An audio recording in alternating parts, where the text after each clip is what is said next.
Hey everyone, it's Joe from Gadgetry Tech, and today I'm going to review the HiFiMan Sundara Closed Back. I reviewed the Sundara Open Back a while ago.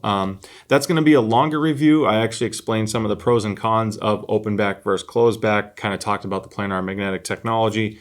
This review is going to be a little bit more condensed. I'm going to be using it to compare against the Sundara Open Back, as well as the Meze 99 Classic, which is in a similar price range, just to kind of give a perspective in case you've heard that one before.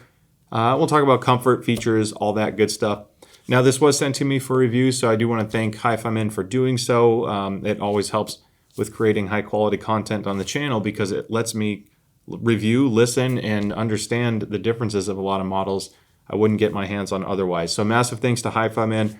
It won't change what I say about the review. I always maintain an honest and open review process. So with that being said, thanks for checking out the video. If you like what you see, don't forget to like and subscribe. Hit that little bell icon so you can know about all the other new stuff coming. I have a huge content push happening this year. I have so many things planned. I'm so excited. I've been working on a lot at the same time. So with that being said, let's dive in. All right, so starting with the packaging, HiFiMan is going with a more eco-friendly approach. The new Sundara packaging, at least for the closed back, has this brown box, which is similar to what I found on the Edition XS and even the RE9s. The old Sundara open back box has, to me, it looks nicer, of course. You also get this nice, like, velvety silk style liner inside. So the packaging's a little bit better on the old one. And when I say better, that's literally just from the looks. This is better for the environment, so I'm assuming that's why they're doing it. Another cool thing that they did with this with packaging, I don't think it packages the headphone as well as the old stuff because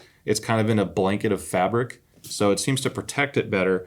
However, mine didn't have any scuffs, but the middle part that the headphone basically gets packaged with is like this. And then you have packaging around the outside. So not only does it work for shipping, but it also doubles as a free headphone stand. So if you don't have one and you're just starting out, or this is totally fine for an aesthetic for you, it's a great option. It's actually not the worst idea because I use these for my videos, but not for long-term display because it makes the pad put a little bit of pressure on it. You can prematurely wear out your pads if they're always pressing against something.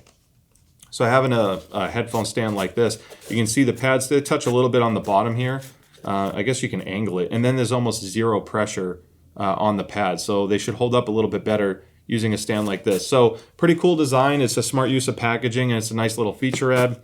Outside of that, you get a book, a little manual, if you will, registration card, a cable, and an adapter. So this is your whole 3.5 millimeter to 6.35 or a 1/4 inch.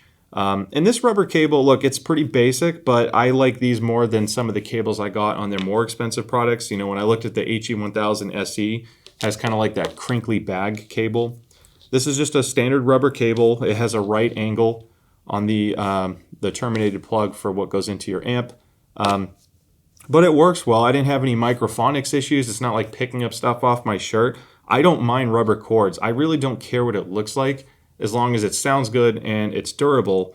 And then these fabric choices or jacket choices, if you will, aren't adding noise to the cable that I wouldn't otherwise want there. So not bad, pretty basic, but it gets the job done. Now the specs are kind of interesting on this headphone. It's rated at 6 to 50,000 hertz. Very, very wide.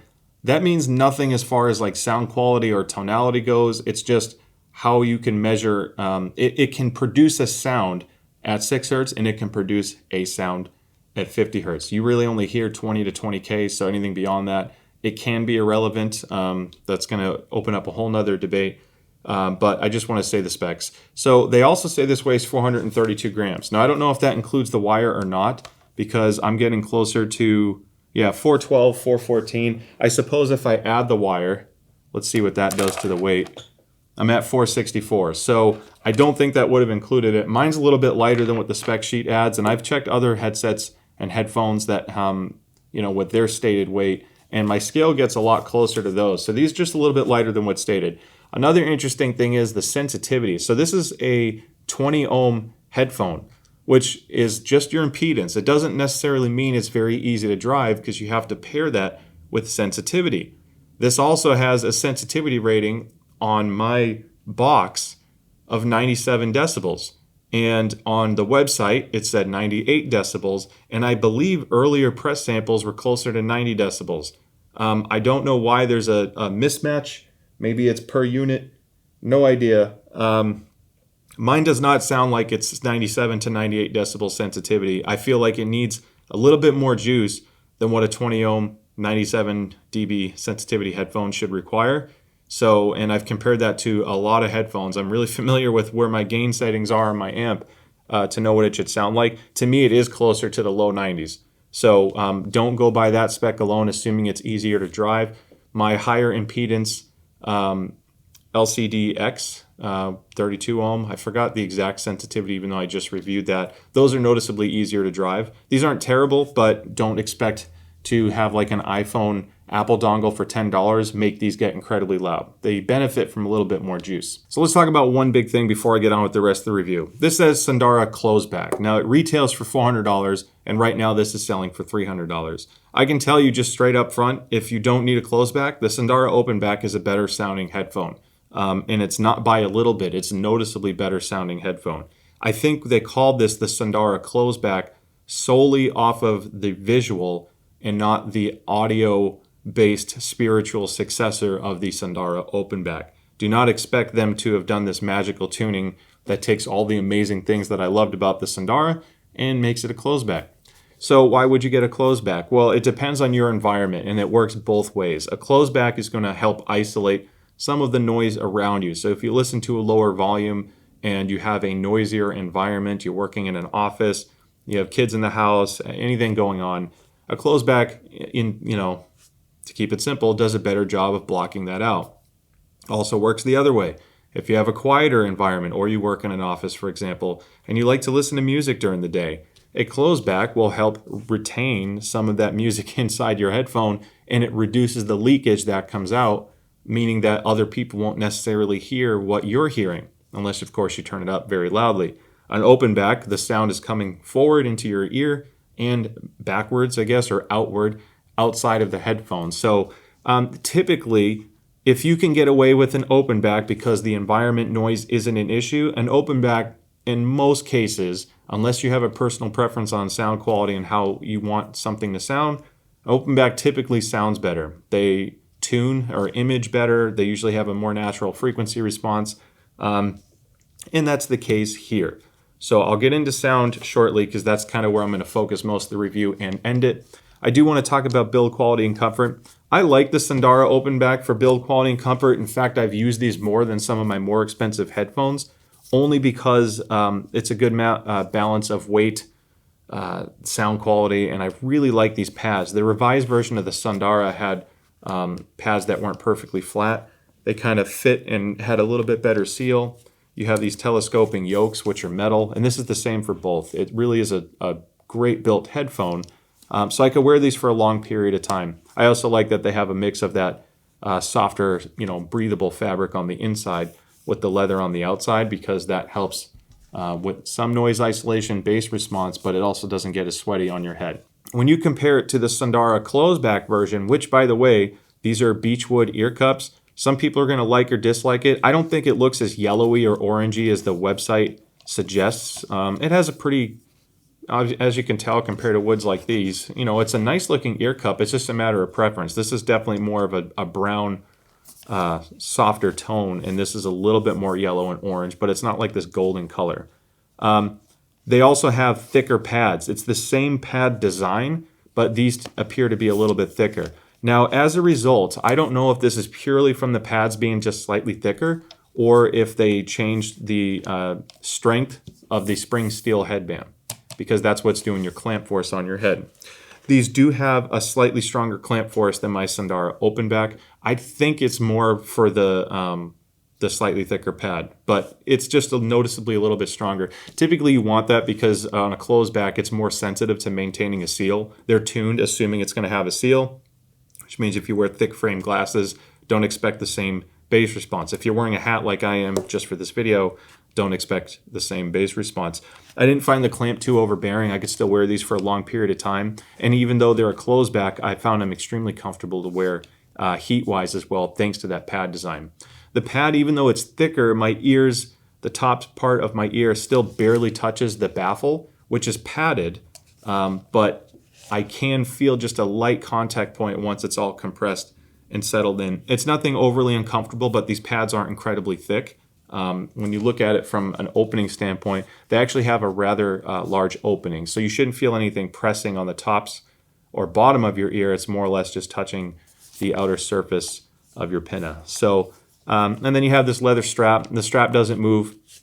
It's not stretchy, but it does help with evenly distributing the weight of the headphone. And again, just like the closed back, you get a telescoping yoke. These have a really nice resistance to them. They don't flop around or change as you put them on. Just think about it as take them off your head to dial in what you think is the right setting, put them on, and if you need to adjust, just pull them off again. And then they're kind of locked and loaded at that point and ready to go. An easy way to tell left and right, aside from the label on the inside of the headband, is the 3.5 millimeter ports, which I'm really happy to say that this has, because you can buy a lot of different plugs online or cables online if you want to replace the stock one. The left and right are angled forward slightly. This helps with microphonics on your cord. Also makes it so a wire's not going straight down into your shoulder. They come naturally forward. So to me, that's always a really quick way to tell front and back. The back of the pad is also a little bit thicker in the front. So it is obvious. It's not perfectly symmetrical like the Meze 99 Classic, but I think this lends itself to fitting my head better. No swivel. It flexes, but the ear cups don't swivel. The yoke is fixed. So all of that comfort is coming from the spring steel headband flex and the pads being in better shape. So from a sound quality perspective, well, this is an interesting one because it doesn't, to me, if I was just to pick one headphone, it wouldn't be the Sundara Closed Back because it has a couple technical issues with as far as tonality goes, overall balance, etc. I don't think it's the perfect headphone, and at $400, it's kind of a steep price point. However, there are things where its tuning can lend itself to have a more favorable sound profile. I think the openness and more natural timbre of the Sundara, even though it has a couple brighter spots in the upper mid-range, presents well and works with pretty much everything. Now, this is a much darker sounding headphone. Naturally, the sound stage is more condensed as well. However, I was surprised that this had a better sound stage than, if I have it with me, the Meze 99 Classic, which again, different profile. I'll compare them as I go to kind of help paint the picture here. This has stronger bass than the Sundara Open Back. It not only from a perceived bass because the mid-range and treble isn't as forward as the Open Back, it's darker, but it's also slightly elevated over the Open Back as well. So you should have a little bit more heft in the bass region. Now, I don't feel you get the same texture or definition of the bass. I feel like it's not necessarily muddied together, but it's a bit more condensed sounding. And I think they're doing that because of the dampening. They also put some interesting stuff over the driver. So if I pull this driver, this headband or ear pad off, let's try to do this in one shot. You can see like a star shape. I don't know how well my camera's picking that up, but they put stuff over the driver, and the magnets in the middle also look thicker than the Open Back as well. So there's a lot of stuff they did to kind of tamper down both the front of the planar driver and the back, where on the Sundara Open Back, it's noticeably more exposed. And I think that translating to that airy, more detail forward sound presentation. I'm sure they're doing this to cut back on like reverbs, reflections, kind of things that could, I guess, take away from the resolution and detail in case it was like ringing or creating unintended effects.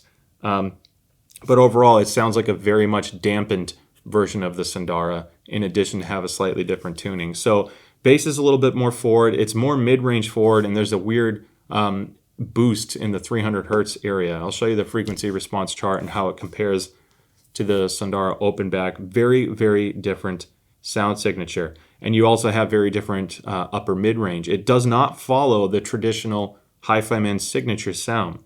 So if you buy an iFi Zendac signature or a HiFiMan EF400 amplifier, which works really well with a lot of their open back planar headphones, the Aria Stealth with the EF400 is like a match made in heaven. And it worked really well with the Sundara Open Back as well. It didn't pair so much with this because I felt like that amp was built to complement their signature sound. So when you have something extremely different, to me, I would look at a more neutral solid state amplifier. Nothing that's too forward or grainy sounding, because even though this has kind of a dark upper mid-range, there are some hot spots in the treble region. So I would tend to prefer something that's more neutral, and then if you want, you can EQ to your liking. There are some pros to the way it's tuned. I find that because it's a little boosted, it's noticeably more boosted in the 2000 hertz range, it has a little bit more of a honky presentation, and that's exactly what the word sounds like. So if you're listening to certain music, what's that song? I had to check. Pretty Vacant by the Sex Pistols. That song, it's a fun song to listen to. It's an older song. It sounds really cool and fun on the Sundara Closed Back because of that honkiness to it. The guitars just have a little bit more energy to them, and I found it more fun to listen to. I also found that the tuning on this was actually really enjoyable for record listening, at least my record listening setup, which is a Music Hall 3.3 table, Ortofon red cartridge, and I'm using the Vincent Audio PHO 500 phono preamp. It was really fun to listen to records to. I think it does because it's more dampened and less resolving than some of the others, it can hide imperfections in music more. However, if you have an impeccably recorded track that has so much detail to it, don't expect to get all of that with the Sundara. But I was surprised when I was listening to certain classical music, like older classical music, how great these were to listen to on that. I found it more enjoyable because it kind of took away some of the harshness or things that I don't like about some of the vintage recordings, which can be a little abrasive sounding. This kind of dulled that. So while I don't think this has its place in every single genre or music or song, I should say, there are things where they can be inherently fun to listen to. You can always EQ it. It does respond well to EQ. However, you can't EQ out an overly dampened sound profile, and you can't magically clean up the bass presentation. And it's not muddy, but it's definitely not as layered as this or even the Meze. The Meze 99 Classic has more forward bass presentation. This is more like the RE9 dynamic driver from HiFiMan, which just has the red caps on it.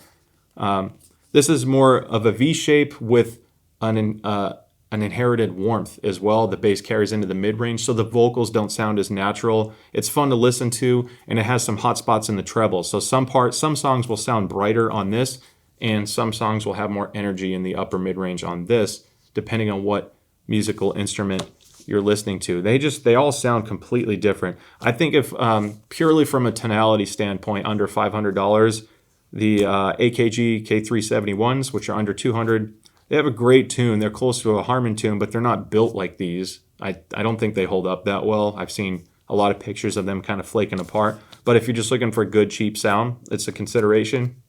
I think the Focal Elysia, which is about $400 as well, is another strong consideration. I think they're really beautiful headphones, and overall, I think they have a better tuning as well.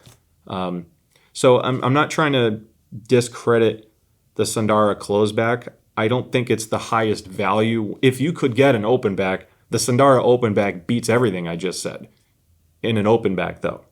So that opens up a whole nother can of worms. So I think the Sundara Closed Back is fun. It does image fairly well. It doesn't have a dead center image. I would not buy this as a $400 gaming headphone for those working on watching my channel for gaming. These seem to have a little bit better dead center image, but the Sundara Closed Back has a wider soundstage than the Meze 99 Classic. It kind of surprises you because it sounds dark, but then all of a sudden certain songs seem to come from farther away, or the imaging is more vast sounding. So it's different. There's pros and cons, I think, to every headphone, and thankfully everyone has different tastes, and they're looking for different things from their own headphone. So I wouldn't say this is the best or worst or right or wrong for you. It's up to you to decide based off what you heard from this review and other great reviews out there. So I hope you found this review helpful. I want to thank you so much for the support. The channel has been growing so much, and I'm trying to stick to honest, high-quality content and not just rush and grow it as fast as possible. So thank you all again. Don't forget to like, subscribe. I'd love to see you at the next video. And with that being said, I'll see you next time.